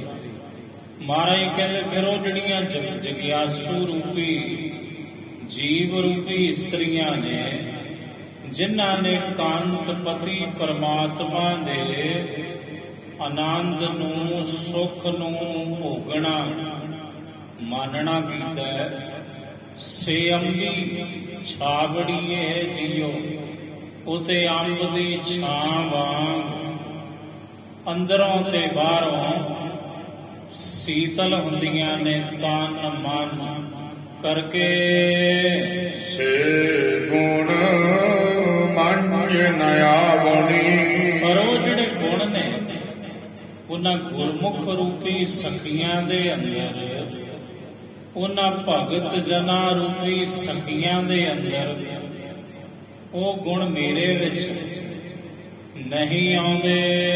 ਆਉ ਕਹਿ ਜੀ ਦੋਸ ਧਰਿਓ ਜੀਓ। ਮੈਂ ਕਿਹਦੇ ਉੱਤੇ ਦੋਸ਼ ਰੱਖਾਂ ਜੀ? ਮੈਂ ਕਿਸ ਨੂੰ ਦੋਸ਼ ਦਵਾਂ ਜੀ? ਸਾਰੇ ਦੋਸ਼ ਤੇ ਮੇਰੇ ਵਿੱਚ ਹੀ ਹਨ ਜੀ। ਕਿਆ ਗੁਣ ਤੇਰੇ ਬਿਥਰਾ। ਇਹ ਮੇਰੇ ਵਾਹਿਗੁਰੂ, ਮੇਰੇ ਰੱਬ ਜੀ, ਮੇਰੇ ਸਤਿਗੁਰੂ ਜੀ, ਮੈਂ ਤੇਰੇ ਕਿਹੜੇ ਕਿਹੜੇ ਗੁਣਾਂ ਦਾ ਵਿਸਥਾਰ ਕਰਾਂ। ਆਉ ਕਿਆ ਕਿਆ ਕਿਨਾ ਤੇਰਾ ਨਾਮ ਜੀਓ। ਤੇ ਮੈਂ ਕਿਹੜਾ ਕਿਹੜਾ ਤੇਰਾ ਨਾਮ, ਕਿੰਨਾ ਕਿੰਨਾ ਕਹਿੰਦੇ ਨੇ ਲਵਾਂ, ਤੇ ਮੈਂ ਕਿਹੜਾ ਕਿਹੜਾ ਤੇਰਾ ਨਾਮ ਲੈਣਾ ਕਰਾਂ। ਇੱਕ ਟੋਲ ਨਾ ਅੰਬੜਾ। ਇਹ ਮੇਰੇ ਵਾਹਿਗੁਰੂ, ਸੱਚ ਇਹ ਹੈ, ਤੂੰ ਜਿਤਨਾ ਕੁਝ ਮੈਨੂੰ ਦਿੱਤਾ ਹੈ ਉਹ ਮੇਰੀ ਹੈਸੀਅਤ, ਮੇਰੀ ਔਕਾਤ ਤੋਂ ਵੱਧ ਦਿੱਤਾ ਹੈ। ਪਰ ਫਿਤਰਤ ਹੈ ਸਾਡੀ ਇਨਸਾਨੀ, ਅਸੀਂ ਕਹਿੰਦੇ ਰੱਬ ਨੇ ਦਿੱਤਾ ਹੀ ਕੀ ਹੈ ਸਾਨੂੰ। ਸਭ ਤੋਂ ਵੱਡੀ ਵਸਤੂ ਜੋ ਰੱਬ ਨੇ ਸਾਨੂੰ ਦਿੱਤੀ ਹੈ ਉਹ ਸਾਡਾ ਆ ਚੌਖੱਟਾ ਹੈ ਜੋ ਸਾਡੇ ਤੁਹਾਡੇ ਸਾਹਮਣੇ ਹੈ। ਮਨੁੱਖਾ ਸਰੀਰ, ਹੱਥ ਸਲਾਮਤ ਨੇ, ਪੈਰ ਸਲਾਮਤ ਹਨ, ਅੱਖਾਂ ਸਲਾਮਤ ਨੇ। ਇਦੋਂ ਵੱਡੀ ਹੋਰ ਕਿਹੜੀ ਸ਼ੈ ਕੀਮਤੀ ਹੋ ਸਕਦੀ ਹੈ? ਜਿਹਦਾ ਸਰੀਰ ਸਲਾਮਤ ਹੈ, ਰੋਗਾਂ ਤੋਂ ਰਹਿਤ ਹੈ, ਹੱਥ ਪੈਰ ਕੰਮ ਕਰਦੇ ਨੇ, ਅੱਖਾਂ ਕੰਮ ਕਰਦੀਆਂ ਨੇ। ਇਸ ਤੋਂ ਵੱਡੀ ਕੀਮਤੀ ਵੀ ਕੋਈ ਹੋਰ ਸ਼ੈ ਹੋ ਸਕਦੀ ਹੈ ਜਿਹੜੀ ਰੱਬ ਨੇ ਸਾਨੂੰ ਤੁਹਾਨੂੰ ਦਿੱਤੀ ਨਹੀਂ ਜੀ? ਕਿੱਡੇ ਨਾ ਸ਼ੁਕਰੇ ਹਾਂ ਅਸੀਂ। ਕਿੰਨੀ ਅਹਿਸਾਨ ਫਰਾਮੋਸ਼ੀ ਵਾਲੀ ਬਾਤ ਹੈ ਕਿ ਇੰਨੀ ਕੀਮਤੀ ਸ਼ੈ ਰੱਬ ਤੋਂ ਲੈ ਕੇ ਅਸੀਂ ਫੇਰ ਰੱਬ ਦੇ ਸ਼ੁਕਰਗੁਜ਼ਾਰ ਨਹੀਂ। ਸ੍ਰਿਸ਼ਟੀ ਵੱਲ ਝਾਤ ਮਾਰੋ। ਆਸਟ੍ਰੇਲੀਆ, ਮੈਲਬੌਰਨ 1982 ਦੇ ਅੰਦਰ ਉੱਥੇ ਇੱਕ ਬਾਲਕ ਦਾ ਜਨਮ ਹੁੰਦਾ ਹੈ। ਅੰਗਰੇਜ਼ ਹੈ ਉਹਦਾ ਨਾਮ ਹੈ ਨਿਕ ਵਿਜ਼ੂਕੀ। ਜੰਮਦੇ ਦੀਆਂ ਦੋਵੇਂ ਲੱਤਾਂ ਨਹੀਂ ਸਨ, ਦੋਵੇਂ ਹੱਥ ਨਹੀਂ ਉਹਦੇ। ਅੱਜ ਜਿਉਂਦਾ ਹੈ ਉਹ, ਪਰ ਮਹਾਨ ਵਿਅਕਤੀ ਹੈ ਸੰਸਾਰ ਦਾ ਉਹ। ਦੁਨੀਆ ਦੇ ਲੋਕ ਉਹਦੇ ਅੱਗੇ ਝੁਕਦੇ ਨੇ, ਉਹਦੀ ਕਰਨੀ ਦੇ ਕੇ। ਨਿਕ ਵਿਜ਼ੂਕੀ ਨਾਮ ਹੈ ਉਹਦਾ। ਮਾਪੇ ਬੜੇ ਹੈਰਾਨ ਬਈ ਇਹ ਬਾਲਕ ਕੈਸਾ ਜਨਮਿਆ ਜਿਹਦੇ ਜੰਮਦੇ ਦੇ ਦੋਵੇਂ ਹੱਥ ਨਹੀਂ ਤੇ ਦੋਵੇਂ ਪੈਰ ਨਹੀਂ। ਹੁਣ ਤੁਸੀਂ ਅੰਦਾਜ਼ਾ ਲਾਓ ਉਸ ਮਾਂ-ਬਾਪ ਤੇ ਕਿਆ ਬੀਤੀ ਹੋਊਗੀ। ਪਰ ਉਹਨਾਂ ਸਿਦਕ ਰੱਖਿਆ, ਕਹਿੰਦੇ ਗੋਡ ਗਿਫਟ ਹੈ, ਚਲੋ ਜੋ ਰੱਬ ਨੇ ਦਿੱਤਾ। ਸਹਿਜੇ ਸਹਿਜੇ ਉਹ ਵੱਡਾ ਹੋਇਆ ਨਿਕ ਵਿਜ਼ੂਕੀ, ਤੇ ਮਾਪਿਆਂ ਨੇ ਕਿਹਾ ਵੀ ਇਹਨੂੰ ਕਿਸੇ ਵਧੀਆ ਸਕੂਲ ਵਿੱਚ ਪਾਉਣੇ ਆ ਪੜ੍ਹਨੇ, ਕਿਉਂਕਿ ਜੇ ਸਧਾਰਨ ਸਕੂਲ ਵਿੱਚ ਪਾਇਆ ਉੱਥੇ ਜਿਹੜੇ ਬੱਚੇ ਨੇ ਉਹ ਤੰਗ ਕਰਨਗੇ ਇਹਨੂੰ, ਇਹ ਤੋਂ ਪੜ੍ਹ ਨਹੀਂ ਹੋਣਾ। ਤੇ ਜਦੋਂ ਉਹਨੂੰ ਵਧੀਆ ਸਕੂਲ ਵਿੱਚ ਪਾਉਣ ਲੱਗੇ ਨਿਕ ਵਿਜ਼ੂਕੀ ਨੇ ਵਿਰੋਧ ਕੀਤਾ, ਕਹਿਣ ਲੱਗਾ ਬਿਲਕੁਲ ਨਹੀਂ, ਜਿੱਥੇ ਸਧਾਰਨ ਬੱਚੇ ਨੇ ਉੱਥੇ ਪਾਓ ਮੈਨੂੰ। ਉੱਥੇ ਪੜ੍ਹਨੇ ਪਾਇਆ, ਪੜ੍ਹਾਈ ਕੀਤੀ, ਬੈਚਲਰ ਡਿਗਰੀ ਕੀਤੀ ਉਹਨੇ ਕਿਊਜ਼ਲੈਂਡ ਦੀ ਯੂਨੀਵਰਸਿਟੀ ਗ੍ਰਿਫਟ ਤੋਂ। ਤੇ ਜਿਹੜੀ ਡਿਗਰੀ ਕੀਤੀ ਉਹ ਡਿਗਰੀ ਕਾਹਦੇ ਵਿੱਚ ਹੈ? ਉਹ ਡਿਗਰੀ ਹੈ ਉਹਦੀ ਫਾਈਨੈਂਸ਼ੀਅਲ ਪਲਾਨਿੰਗ, ਆਰਟ ਦੀ ਡਿਗਰੀ ਕੀਤੀ ਉਸ ਤੋਂ ਬਾਅਦ ਉਹਨੇ ਹੋਰ ਪੜ੍ਹਾਈ ਕੀਤੀ। 17 ਸਾਲ ਦੀ ਉਮਰ ਵਿੱਚ ਨਿਕ ਵਿਜ਼ੂਕੀ ਚਰਚ ਵਿੱਚ ਗਏ। ਰਿੜਦੇ ਰਿੜਦੇ ਮਾਪੇ ਲੈ ਗਏ ਕਿਸੇ ਚੀਜ਼ ਤੇ। ਚਰਚ ਵਿੱਚ ਜਾ ਕੇ ਉਹਨੇ ਐਸਾ ਭਾਸ਼ਣ ਦਿੱਤਾ ਕਿ ਦੁਨੀਆ ਹਿਲਾ ਕੇ ਰੱਖ ਦਿੱਤੀ। ਨਿਕ ਵਿਜ਼ੂਕੀ ਨੇ ਪੂਰੀ ਦੁਨੀਆ 'ਚ ਨਾਮ ਮਸ਼ਹੂਰ ਹੋ ਗਿਆ ਨਿਕ ਵਿਜ਼ੂਕੀ ਦਾ। ਫਿਰ ਉਹਨੇ ਬਚਪਨ ਤੋਂ ਹੀ ਖੇਡਣਾ ਵੀ ਸ਼ੁਰੂ ਕੀਤਾ। ਹੁਣ ਜਿਹਦੇ ਦੋਵੇਂ ਹੱਥ ਨਹੀਂ, ਦੋਵੇਂ ਜਿਹਦੇ ਪੈਰ ਨਹੀਂ, ਲੱਤਾਂ ਹੀ ਨਹੀਂ, ਉਹ ਖੇਡੂ ਕਿਵੇਂ? ਪਰ ਉਹ ਸਵਿਮਿੰਗ ਦਾ ਵੀ ਬੜਾ ਮਾਹਰ ਹੈ, ਤੈਰਾਕ ਹੈ ਬੜਾ ਜ਼ਬਰਦਸਤ। ਹੁਣ ਵੀ ਤੈਰਦਾ ਹੈ ਉਹ ਨਿਕ ਵਿਜ਼ੂਕੀ। ਉਹਨੇ ਤੈਰਨਾ ਸ਼ੁਰੂ ਕੀਤਾ, ਉਹਨੇ ਵਾਇਲਨ ਵਜਾਈ, ਬਹੁਤ ਸਾਜ਼ ਵਜਾਉਂਦਾ ਹੈ ਉਹ ਨਿਕ ਵਿਜ਼ੂਕੀ। 7 ਕਿਤਾਬਾਂ ਲਿਖੀਆਂ ਉਹਨੇ ਜਿਹੜੀਆਂ ਅੱਜ ਮਾਰਕੀਟ ਦੇ ਵਿੱਚ ਧੜਾ ਧੜ ਵਿਕ ਰਹੀਆਂ ਨੇ, ਨਿਕ ਵਿਜ਼ੂਕੀ ਦੀਆਂ। ਔਰ ਉਹ ਪ੍ਰੇਰਣਾ ਦਿੰਦਾ ਹੈ ਲੋਕਾਂ ਨੂੰ। ਉਹਦੇ ਚਿਹਰੇ ਤੇ ਦੇਖੋ ਸ਼ਿਕਨ ਕੋਈ ਨਹੀਂ, ਹਸੂ ਹਸੂ ਕਰਦਾ ਉਹਦਾ ਚਿਹਰਾ ਹੈ, ਨਾ ਉਹਦੇ ਦੋਵੇਂ ਹੱਥ ਨੇ ਤੇ ਨਾ ਉਹਦੇ ਦੋਵੇਂ ਪੈਰ ਨੇ, ਉਹਦੀਆਂ ਲੱਤਾਂ ਕੋਈ ਨਹੀਂ, ਪਰ ਉਹਦਾ ਚਿਹਰਾ ਐਡਾ ਨੂਰਾਨੀ, ਇਤਨਾ ਖਿੜਿਆ ਹੋਇਆ, ਪੂਰੀ ਦੁਨੀਆ ਦਾ ਭ੍ਰਮਣ ਕਰ ਚੁੱਕਾ ਹੈ। ਨਿਕ ਵਿਜ਼ੂਕੀ ਤੇ 2 ਵੱਡੀਆਂ ਕੰਪਨੀਆਂ ਦਾ ਉਹ ਮਾਲਕ ਹੈ। ਇੱਕ ਸ਼ਾਰਟ ਮੂਵੀ ਬਣੀ ਸੀ ਬਟਰਫਲਾਈ ਸਰਕਸ, ਉਹਦੇ ਵਿੱਚ ਉਹਨੇ ਕੰਮ ਕੀਤਾ, ਜਿਹੜੀ ਕਈ ਅਵਾਰਡ ਜਿੱਤ ਚੁੱਕੀ ਹੈ। ਉਹ ਛੋਟੀ ਜਿਹੀ ਇੱਕ ਮੂਵੀ ਬਟਰਫਲਾਈ ਸਰਕਸ ਉਸ ਮੂਵੀ ਦਾ ਨਾਮ ਹੈ। ਉਹ ਕਹਿਣ ਲੱਗਾ, ਦੁਨੀਆ ਦੇ ਲੋਕੋ, ਮੇਰੇ ਹੱਥ ਨਹੀਂ, ਮੇਰੇ ਪੈਰ ਨਹੀਂ, ਪਰ ਮੇਰੇ ਕੋਲ ਸਾਰਾ ਕੁਝ ਹੈ। ਤੇ ਉਹ ਕਹਿੰਦਾ ਹੈ, ਗੋਡ ਤੇਰਾ ਸ਼ੁਕਰ ਹੈ, ਧੰਨਵਾਦ ਹੈ। ਉਹਦੀ ਹਰ ਗੱਲ ਦੇ ਵਿੱਚ ਰੱਬ ਦੀ ਗੱਲ ਹੁੰਦੀ ਹੈ, ਰੱਬ ਦਾ ਸ਼ੁਕਰਾਨਾ ਹੁੰਦਾ ਹੈ। ਮੋਟੀਵੇਸ਼ਨਲ ਸਪੀਕਰ ਹੈ ਉਹ ਦੁਨੀਆ ਦਾ, ਪ੍ਰੇਰਣਾ ਦਿੰਦਾ ਸਾਰੇ ਲੋਕਾਂ ਨੂੰ ਵੀ ਤੁਹਾਡੇ ਕੋਲ ਸਰੀਰ ਸਲਾਮਤ ਹੈ, ਤੁਸੀਂ ਫਿਰ ਖੁਦਕੁਸ਼ੀਆਂ ਕਰਦੇ ਹੋ, ਫਿਰ ਨਸ਼ੇ ਕਰਦੇ ਹੋ, ਕਿਉਂ ਆਪਣੇ ਇਸ ਅਮੋਲਕ ਜਨਮ ਨੂੰ ਤੁਸੀਂ ਗਵਾਉਂਦੇ ਹੋ? ਮੇਰੇ ਵੱਲ ਤੱਕੋ, ਜੋ ਮੈਨੂੰ ਦਿੱਤਾ ਸੀ ਪਰਮਾਤਮਾ ਨੇ, ਮੈਂ ਉਹਦੇ ਵਿੱਚ ਸ਼ਾਕਰ ਰਾਜ਼ੀ ਹਾਂ, ਤੇ ਫਿਰ ਉਹਦਾ ਸ਼ੁਕਰਾਨਾ ਕਰਦਾ, ਕਦੇ ਮੈਂ ਸ਼ਿਕਵਾ ਨਹੀਂ ਕਰਦਾ। ਬਹੁਤ ਵੱਡਾ ਪ੍ਰੇਰਣਾ ਸਰੋਤ ਹੈ ਇਸ ਵਕਤ ਨਿਕ ਵਿਜ਼ੂਕੀ। ਸਾਹਿਬ ਕਹਿੰਦੇ, ਇਹ ਮੇਰੇ ਵਾਹਿਗੁਰੂ, ਇਕਤ ਟੋਲ ਨਾ ਅੰਬੜਾ, ਤੂੰ ਮੈਨੂੰ ਦਿੱਤਾ ਹੀ ਇੰਨਾ ਕੁਝ ਹੈ, ਤੇ ਮੈਂ ਕੇਵਲ ਗਿਲਿਆਂ ਨਾ ਭਰਿਆ ਸ਼ਿਕਵਿਆਂ ਨਾਲ ਕਿ ਤੂੰ ਮੈਨੂੰ ਦਿੱਤਾ ਕੀ ਹੈ ਰੱਬਾ। ਇਹੀ ਸਾਡੇ ਸ਼ਿਕਵੇ ਨੇ, ਇਹੀ ਗਿਲੇ ਨੇ।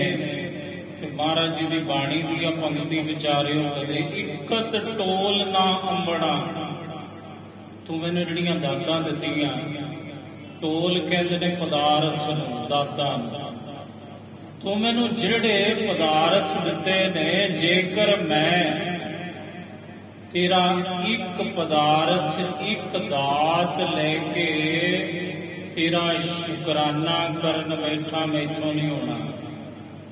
ਤੇ ਕਿੰਨੇ ਕਿੰਨੇ ਪਦਾਰਥ ਤੂੰ ਮੈਨੂੰ ਬਖਸ਼ੇ ਨੇ, ਅਣਗਿਣਤ ਜਨਮ ਲੱਗ ਜਾਣਗੇ, ਪਰ ਤਾਂ ਵੀ ਮੈਂ ਤੇਰਾ ਸ਼ੁਕਰਾਨਾ ਪੂਰਨ ਤੌਰ ਤੇ ਮੇਰੇ ਵਾਹਿਗੁਰੂ ਨਹੀਂ ਕਰ ਸਕਦਾ। ਮੈਂ ਤੇਰੀ ਇੱਕ ਦਿੱਤੀ ਹੋਈ ਦਾਤ ਨੂੰ ਲੈ ਕੇ ਅਗਰ ਚਾਹਾਂ ਕਿ ਮੈਂ ਤੇਰੇ ਤੱਕ ਪਹੁੰਚ ਜਾਵਾਂ, ਮੈਂ ਤਾਂ ਵੀ ਨਹੀਂ ਪਹੁੰਚ ਸਕਦਾ। ਤੇਰੇ ਮੇਰੇ ਉੱਪਰ ਇਤਨੇ ਅਹਿਸਾਨ ਨੇ, ਇਹ ਮੇਰੇ ਵਾਹਿਗੁਰੂ, ਇਕਤ ਟੋਲ ਨਾ ਅੰਬੜਾ। ਓ ਸਤਿਗੁਰ ਬਾਣ ਤੇਰਾ ਜਾਓ ਜੀਓ। ਬਸ ਫਿਰ ਮੈਨੂੰ ਕਰਨਾ ਕੀ ਚਾਹੀਦਾ ਹੈ? ਸਤਿਗੁਰੂ ਕਹਿੰਦੇ ਫਿਰ ਮੈਨੂੰ ਕਰਨਾ ਚਾਹੀਦਾ ਹੈ, ਗਿਲੇ ਸ਼ਿਕਵੇ ਛੱਡ ਕੇ ਮੈਂ ਸਦਾ ਹੀ ਤੇਰੇ ਤੋਂ ਕੁਰਬਾਨ ਜਾਵਾਂ, ਸਦਕੇ ਜਾਵਾਂ, ਬਲਿਹਾਰੇ ਜਾਵਾਂ। ਇਹ ਮੇਰੇ ਵਾਹਿਗੁਰੂ ਜੀਓ। ਸੋਏ ਨਾਮ ਰੂਪਾ ਰੰਗੋਲਾ। ਇਹ ਸੋਨਾ, ਇਹ ਚਾਂਦੀ, ਇਹ ਬੜਾ ਸੋਹਣਾ ਹੈ, ਜੋ ਮੋਤੀ ਤੈ ਮਾਨਿਕ ਜੀਓ। ਜਿਹੜੇ ਮੋਤੀ ਨੇ ਕੀਮਤੀ, ਜਿਹੜੇ ਮਾਣਕ ਨੇ ਲਾਲ ਨੇ ਕੀਮਤੀ, ਸੇ ਵਸਤੂ ਸਹਿ ਦਿੱਤੀਆਂ। ਇਹ ਵਸਤੂਆਂ ਮੈਨੂੰ ਕਿਸ ਦਿੱਤੀਆਂ? ਔਰਤ ਨੂੰ ਸੋਨੇ ਦੇ ਗਹਿਣੇ ਕੌਣ ਦਿੰਦਾ ਹੈ? ਗਮਾਂਡੀ, ਉਹਦਾ ਖਸਮ ਦਿੰਦਾ ਹੈ, ਉਹਦਾ ਘਰ ਵਾਲਾ ਦਿੰਦਾ ਹੈ। ਭਾਵੇਂ ਚਾਂਦੀ ਦੇ ਗਹਿਣੇ ਨੇ, ਭਾਵੇਂ ਸੋਨੇ ਦੇ ਗਹਿਣੇ ਨੇ, ਉਹਦਾ ਸ਼ੌਹ ਦਿੰਦਾ ਹੈ, ਉਹਦਾ ਕੰਤ ਦਿੰਦਾ ਹੈ ਉਹਨੂੰ ਬਣਵਾ ਕੇ। ਇਹ ਮੇਰੇ ਵਾਹਿਗੁਰੂ, ਤੂੰ ਮੇਰਾ ਕੰਤ ਹੈ ਤੇ ਮੈਂ ਤੇਰੀ ਤ੍ਰੀਮਤ ਹਾਂ, ਤੇਰੀ ਨਾਰ ਹਾਂ। ਤੂੰ ਮੈਨੂੰ ਸੋਨਾ ਦਿੱਤਾ, ਚਾਂਦੀ ਬਖਸ਼ੀ, ਤੂੰ ਮੈਨੂੰ ਮਾਣਕ ਬਖਸ਼ੇ, ਮੋਤੀ ਬਖਸ਼ੇ। ਸੇ ਵਸਤੂ ਸਹਿ ਦਿੱਤੀਆਂ। ਇਹ ਵਸਤੂਆਂ ਮੈਨੂੰ ਕਿਸ ਦਿੱਤੀਆਂ? ਸ਼ਹਿ ਸ਼ਾਹ ਪਰਮਾਤਮਾ, ਇਹ ਪਤੀ ਪਰਮਾਤਮਾ ਤੂੰ ਦਿੱਤੀਆਂ ਹਨ ਜੀ। ਮੈਂ ਤਿਨ ਸਿਉ ਲਾਇਆ ਚਿਤ ਜਿਉ। ਪਰ ਮੇਰੀ ਫਿਤਰਤ, ਮੈਂ ਤੈਨੂੰ ਭੁੱਲ ਗਈ ਖਸਮਾਂ, ਤੇ ਤੇਰੀਆਂ ਦਿੱਤੀਆਂ ਹੋਈਆਂ ਦਾਤਾਂ ਨਾਲ ਆਪਣਾ ਚਿੱਤ ਜੋੜ ਲਿਆ। ਦਾਤ ਪਿਆਰੀ ਵਿਸਰਿਆ ਦਾਤਾਰਾ। ਇਹ ਮੇਰੇ ਕਰਮ ਨੇ, ਇਹ ਮੇਰੇ ਵਾਹਿਗੁਰੂ। ਸਭ ਦਾਤਾਂ ਤੈਥੋਂ ਲਈਆਂ, ਤੂੰ ਦਿੱਤੀਆਂ, ਤੇ ਮੈਂ ਦਾਤਾਂ ਵਿੱਚ ਐਸੀ ਉਲਝ ਗਈ ਕਿ ਹੇ ਦਾਤਿਆ, ਹੇ ਖਸਮਾਂ, ਤੈਨੂੰ ਹੀ ਭੁੱਲ ਬੈਠੀ। ਮੇਰਾ ਹਰ ਪ੍ਰਭ ਸੁੰਦਰ, ਮੈਂ ਸਾਰਨ ਜਾਣੀ। ਮੈਂ ਤੇ ਕਦਰੇ ਕੋਈ ਨਾ ਜਾਣੀ, ਐਡਾ ਸੋਹਣਾ ਹੈ ਮੇਰਾ ਕਾਂਤ, ਮੇਰਾ ਖਸਮ, ਮੇਰਾ ਪਤੀ ਪਰਮਾਤਮਾ। ਮੇਰਾ ਹਰ ਪ੍ਰਭ ਸੁੰਦਰ, ਮੈਂ ਸਾਰਨ ਜਾਣੀ। ਹਰ ਪ੍ਰਭ ਛੋੜ ਦੂਜੇ ਲੋਵਾਣੀ। ਮੈਂ ਤੈਨੂੰ ਛੱਡ ਕੇ ਦੂਸਰੇ ਪਾਸੇ ਲੁਭਾਏ ਮਾਨ ਹੋਈ ਫਿਰਦੀ ਆਂ, ਤੇਰੀਆਂ ਦਾਤਾਂ ਦੇ ਵਿੱਚ ਉਲਝੀ ਫਿਰਦੀ ਹਾਂ। ਮੰਦਰ ਮਿੱਟੀ ਸੰਦੜੇ। ਇਹ ਮੰਦਰ, ਇਹ ਮਿੱਟੀ ਦੇ ਮਹਿਲ ਮੁਨਾਰੇ, ਇਹ ਮਕਾਨ ਕੱਚੇ ਪੱਕੇ, ਪੱਥਰ ਕੀਤੇ ਰਾਸ ਜਿਉ। ਜਿਨ੍ਹਾਂ ਦੇ ਵਿੱਚ ਬੜੇ ਬੜੇ ਪੱਥਰ ਵੀ ਲੱਗੇ ਹੋਏ ਨੇ। ਉਹਨਾਂ ਮੰਦਰਾਂ 'ਚ, ਉਹਨਾਂ ਮਹਿਲਾਂ 'ਚ, ਉਹਨਾਂ ਘਰਾਂ ਵਿੱਚ ਮੈਂ ਰਹਿੰਦੀ ਹਾਂ। ਆਓ ਇੰਨੀ ਟੋਲੀ ਭੁੱਲੀਅਸ। ਬਸ ਟੋਲੀ ਬਹੁ ਵਚਨ ਹੈ, ਪਦਾਰਥ। ਹਾਂ ਇੰਨੀ ਟੋਲੀ ਭੁੱਲੀਅਸ, ਮੈਂ ਤੇ ਤੇਰੀਆਂ ਦਿੱਤੀਆਂ ਹੋਈਆਂ ਦਾਤਾਂ, ਤੇਰੇ ਦਿੱਤੇ ਹੋਏ ਇਹਨਾਂ ਪਦਾਰਥਾਂ ਦੇ ਵਿੱਚ ਤੈਨੂੰ ਹੀ ਭੁੱਲ ਕੇ ਬੈਠ ਗਈ। ਹਾਂ ਇੰਨੀ ਟੋਲੀ ਭੁੱਲੀਅਸ, ਤਿਸ ਕੰਤ ਨ ਬੈਠੀ ਪਾਸ ਜਿਉ। ਪਰ ਤਿਸ ਕਾਂਤ ਜੀ ਨੇ ਇਹ ਪਦਾਰਥ ਦਿੱਤੇ, ਉਹਦੇ ਕੋਈ ਛਿਨ ਵੀ ਨਹੀਂ ਬੈਠੀ। ਗਮਾਂਡਣ ਕੋ ਗਏ ਨੂੰ ਮੈਂ ਸਾਰੀ ਦਿਹਾੜੀ ਬਿਠਾ ਲਓ, ਮੈਨੂੰ ਚਸਕਾ ਹੈ, ਸਵਾਦ ਹੈ ਜੀਭ ਦਾ, ਚੁਗਲੀ ਦਾ, ਕੰਨਾਂ ਦਾ, ਨਿੰਦਿਆ ਦਾ। ਪਰ ਜੇਕਰ ਮੈਨੂੰ ਕੋਈ ਕਹੇ ਵੀ ਖਸਮਾ, ਮੈਂ ਤੇਰੇ ਕੋ ਬੈਠਾ ਤੇ ਵਾਹਿਗੁਰੂ ਵਾਹਿਗੁਰੂ ਕਰਾਂ, ਆਪਣੇ ਹੀ ਘਰ ਵਿੱਚ ਰਹਿ ਕੇ ਮੈਥੋਂ ਨਹੀਂ ਜੇ ਹੁੰਦਾ, ਤੇਰੇ ਕੋਲ ਨਹੀਂ ਮੈਂ ਬਹਿ ਸਕਦੀ। ਗਵਾਂਢਣਾ ਕੋ ਬੈਠੂੰ, ਸ਼ਹਿਰ ਵਾਸੀਆਂ ਕੋ ਬੈਠੂੰ, ਪਰ ਜੇਕਰ ਕੋਈ ਮੈਨੂੰ ਮੇਰਾ ਸਤਿਗੁਰੂ ਕਹੇ, ਓਏ ਭਾਈ ਥੋੜਾ ਸਮਾਂ ਮੇਰੇ ਕੋਲ ਵੀ ਬਹਿ ਜਾ, ਨਾ ਜੀ ਨਾ, ਫੁਰਸਤ ਹੀ ਨਹੀਂ, ਸਮਾਂ ਹੀ ਨਹੀਂ, ਲਾਈਫ ਬੜੀ ਬਿਜ਼ੀ ਹੈ। ਆਹੀ ਹੈ ਫਿਤਰਤ ਸਾਡੀ। ਮਹਾਰਾਜ ਤਿਸ ਕੰਤ ਨਾ ਬੈਠੀ ਪਾਸ ਜੀਓ।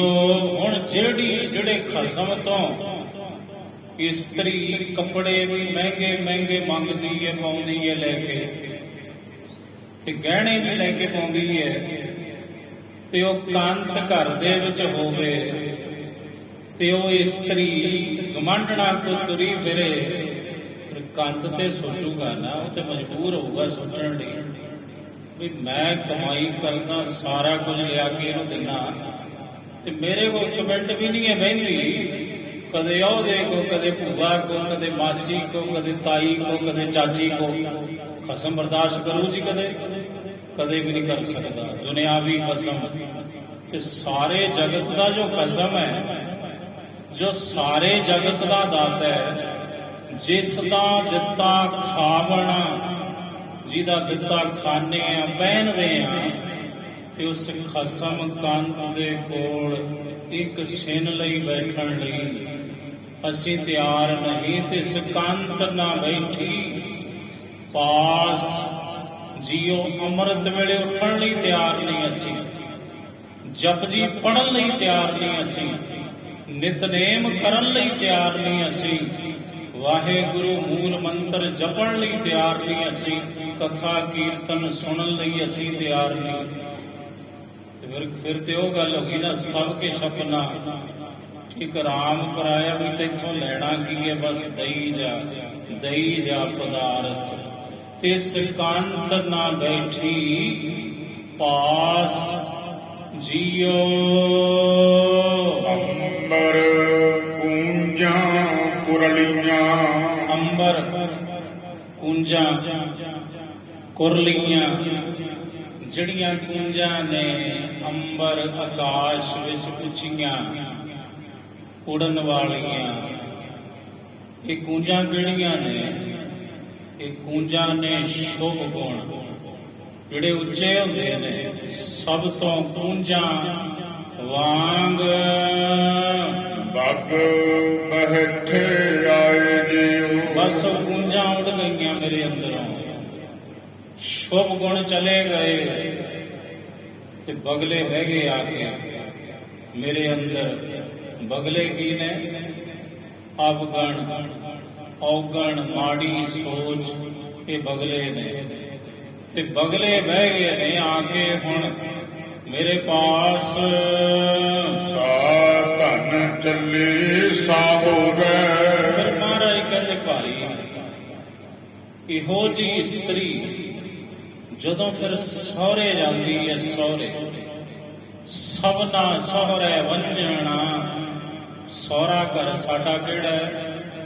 ਸਾਡਾ ਸਹੁਰਾ ਘਰ ਹੈ ਪਰਲੋਕ।